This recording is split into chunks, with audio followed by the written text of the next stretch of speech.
we're learning much more about the victims of the crash, including the Navy midshipman, aspiring Navy SEAL, and U.S. Naval Academy football player Justin Zemser. 11 News reporter Lowell Melzer joins us live from Penn Station in Baltimore with that story. Lowell.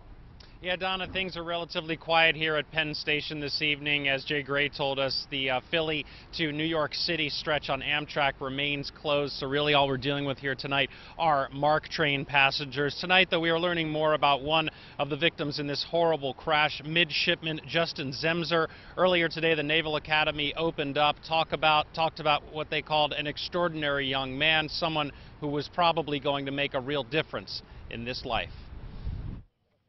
Somber faces out at the Naval Academy in Annapolis Thursday as friends and top brass expressed their sorrow in the passing of Midshipman Third Class Justin Zemser. To be honest, I'm just in shock. His closest friends spoke to reporters about how they and their fellow midshipmen are coping with the loss, trying to remember Zemser for all his good. Pretty much every time I was with him, it was just a good time. He was always having a good time. He's always smiling.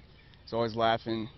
He just had like an aura about him. Besides being a good student, Zemser was also a good athlete, a wide receiver on the varsity sprint football team. His coach, Major Kevon Lake. Justin was beautiful inside and out, and he leads through action. You know, he doesn't really talk a whole lot. He's great with everybody, fits in with everybody. Zemser was religious as well. He was secretary of the Jewish Midshipman Club and had recently returned from a trip to Israel with his fellow midshipmen. Rabbi Lieutenant Josh Sherwin. He was out there making people smile, making people laugh, representing who he was, being active Jewishly, working out, driving people to be their best, and that'll be a huge loss to the Jewish Midshipman Club, to the brigade, to our family. He was wonderful. He was absolutely wonderful.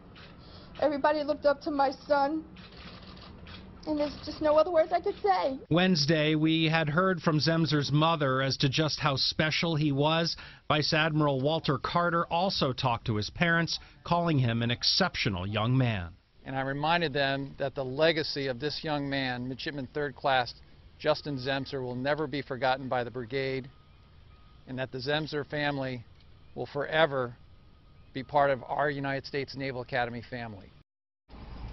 And the Naval Academy says that it will include Zemser in its 2017 graduating class to make sure that his legacy carries on.